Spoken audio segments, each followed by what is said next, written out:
नमस्कार दोस्तों, जय श्री राम। पिछले एपिसोड में स्ट्रिंग रिवील्स की तरह मैंने बताया था कि किस प्रकार से आस्क इंडिया वाई नामक एक वेबसाइट है जिसको क्रिएट किया है पोएटिक जस्टिस फाउंडेशन ने। और पोएटिक जस्टिस फाउंडेशन जो है खालिस्तान के लिए प्रोग्राम्स और सेमिनार अरेंज कराता है। 8 अक्टूबर 2020 को भी उसने ऐसा ही किया था और इंस्टाग्राम पे उसके फोटोज है जो कि मैंने शेयर किए थे। दोस्तों, एक चमत्कारिक ढंग से आपको पता चलेगा कि अब आस्क इंडिया वाई नामक ये वेबसाइट जिसको पोएटिक जस्टिस फाउंडेशन ने क्रिएट किया था अब काम नहीं कर रही है।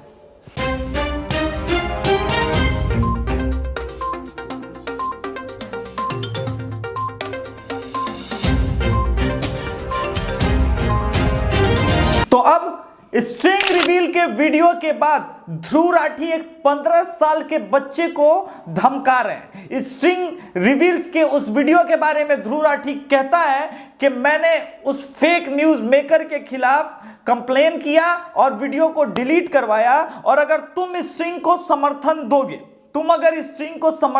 तो मैं तुम्हारा नाम घसीटूंगा स्ट्रिंग के साथ और तुम्हें जेल भिजवाऊंगा।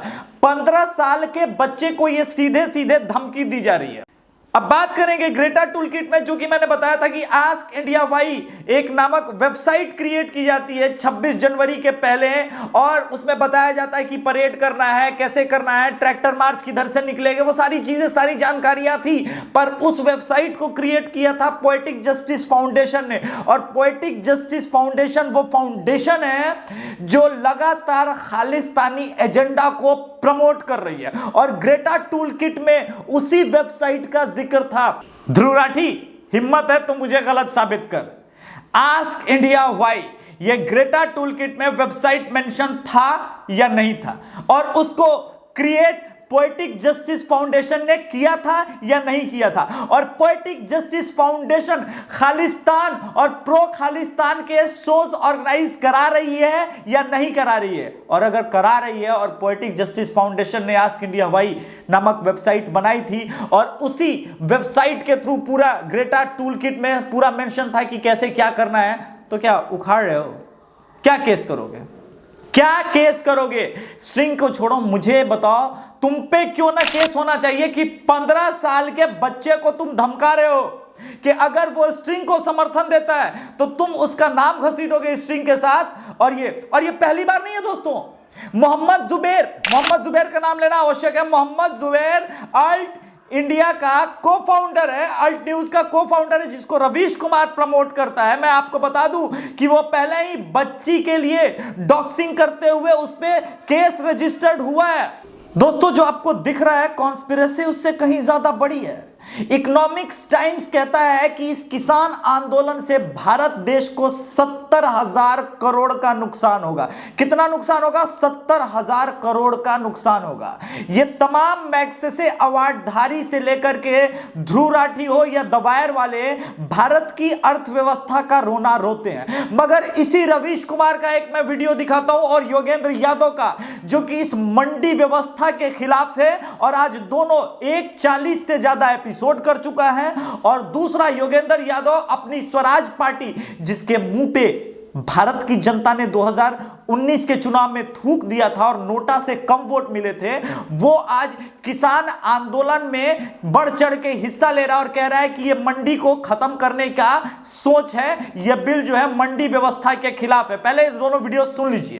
निकालें जिससे किसान जो है वो डायरेक्टली मार्केट को एक्सेस कर सके। आज क्या है कि जो बेचने वाला है और जो अंततः खरीदने वाला, जो उत्पादक है और जो कंज्यूमर है, उसके बीच में 7 लेयर है जी। वो लेयर तो कम हो सकता। अब इस दोगले से पूछे कि वो 7 लेयर बिचौलियों का खत्म होगा तो कैसे होगा, और आज जब ये प्रोटेस्ट कर रहे हैं तो उसको खत्म कैसे किया जाए। और सरकार को कहीं ना कहीं मार्केट को बेहतर रेगुलेट तो करना होगा।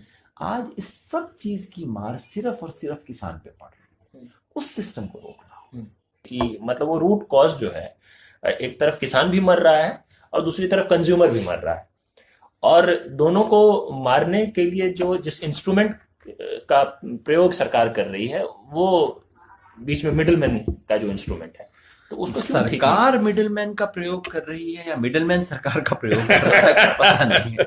जड़ राजनीति या वो मिडिलमैन ही सरकार है? सारा वो मिडिलमैन शायद सरकार है। दिक्कत ये है कि सारी राजनीति आज उन लोगों के कब्जे में है जो ना प्रोड्यूस कर रहे ना कंज्यूम कर रहे। ये जो बीच का व्यक्ति है, this line is important, I think. इसके पास पूरा राजनीति का तंत्र है। ये तय करता है आपकी इंपोर्ट एक्सपोर्ट पॉलिसी क्या होगी, ये तय करता है कि आपकी प्रोक्योरमेंट देरी से क्यों होगी, ये तय करता है कि फूड प्राइसेस में सरकार कब रिएक्ट करेगी कब नहीं करेगी। अगर ये चलाएंगे तो दोनों लोग पिसेंगे, यही महत्वपूर्ण बात है। लेकिन ये जरूर एक पुरानी पारंपरिक आधार पर ये मंडियां चल रही हैं, जिसको बदलना इतना आसान नहीं है। इसलिए आसान नहीं है कि इसका आधार भले ही देखने में बाजार जैसा लगता हो, मगर वो सामाजिक आधार है जो अंत में जाकर जब एक राजनीतिक वोट बैंक में बदलता है काफ़ी ताकतवर होता है। भले ही वो संख्या में किसानों के जितना ना हो, लेकिन सामाजिक हैसियत से इतना ज़्यादा है कि पार्टियां किसानों को कई बार इग्नोर कर देती हैं और इनकी जय जयकार करती हैं। तो अड़हाती और बिचौलियों का महत्व रवीश कुमार खूब समझते हैं और इस प्रोटेस्ट में बढ़ चढ़ के ये हिस्सा ले रहे हैं और बढ़ चढ़ के हिस्सा ले रहे हैं। 40 से ज्यादा प्राइम टाइम शो कर चुके हैं और भारत की राजनीति अभी इस स्तर तक गिर चुकी है कि भारत में लगभग 70,000 करोड़ का इस प्रोटेस्ट के बहाने नुकसान अब तक भारत सरकार झेल चुकी है। 31 जनवरी 2021 को द वायर में एक ओपिनियन सेक्शन के कॉलम में एक न्यूज चलती है जिसमें से नरेंद्र मोदी को दिखाया जाता है कि सबकी आंखों पे और जुबान पे पट्टा बांधे हुए हैं और खींच रहे हैं, यानी कंट्रोल कर रहे हैं, या यूं कह रहे हैं कि सबकी फ्रीडम ऑफ एक्सप्रेशन को दबा रहे हैं। इसमें सिद्धार्थ वरदराजन, कारवां मैगजीन और राजदीप सरदेसाई जिनके द्वारा फैलाए गए फेक न्यूज पे एफआईआर हुई है, उसमें सीधे सीधे नरेंद्र मोदी को घसीटा जा रहा है। पहली बात, आप समझिए कि ये फेक न्यूज क्या था और किस समय ये फैलाया गया था। मैं क्यों ना मानूं कि ये दंगा कराने का प्री प्लान था। पहली बात, ये जो फेक न्यूज फैलाए गए थे द कारवां मैगजीन के द्वारा, सिद्धार्थ वरदराजन के द्वारा और राजदीप सरदेसाई के द्वारा, ये एक ऑस्ट्रेलियाई किसान नवनीत जो है वो ट्रैक्टर पे स्टंट करते हुए मृत्यु को प्राप्त हो जाता है, जिसके बारे में इन्होंने फैलाया कि दिल्ली पुलिस ने गोली चलाई। अब जरा पूरे परिवेश को याद कीजिए कि उस दौरान 26 जनवरी को हो क्या रहा था लाल किला और आईटीओ के आसपास। मैं कहूं कि एक प्रकार का सुनियोजित ढंग से दंगा किया जा रहा था। पोएटिक जस्टिस फाउंडेशन वालों ये भी याद कर लेना, सुनियोजित ढंग से दंगा किया जा रहा था। तो क्यों ना ये माना जाए कि इसी दंगा को भड़काने के लिए और इन लोगों को, ताकि इनकी भी तो रीच है ना, ये इन लोगों को और भड़काने के लिए और सरकार मजबूर हो जाए इन दंगाइयों पे गोली चलाने के लिए, इस दृष्टिकोण से, इस नियत से ये स्पेशली फेक न्यूज इन लोगों ने फैलाया।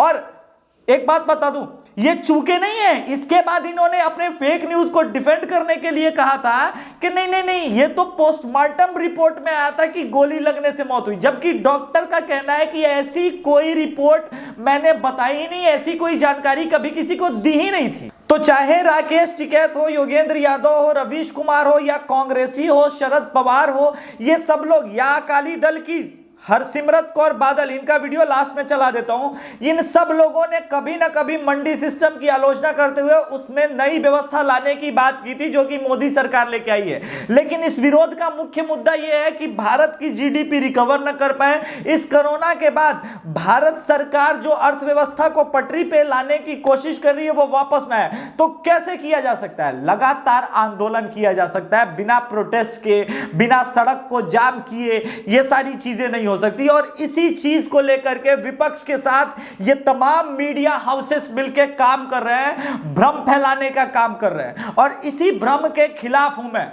इसको आप फेक न्यूज नहीं कह सकते, इसको आप ओपिनियन कह सकते। दोस्तों, सभी बड़े यूट्यूबर से आग्रह कीजिए, सभी बड़े बड़े जो राइट विंग समर्थक है उनसे आग्रह कीजिए और कहिए कि स्ट्रिंग को समर्थन दे। कल मैंने स्ट्रिंग के समर्थन में ट्वीट किया था और अमित शाह जी को बताया था कि उनकी और उनके टीम पे किस प्रकार के खतरे मंडरा रहे हैं, इसलिए उनको सुरक्षा दिया जाए।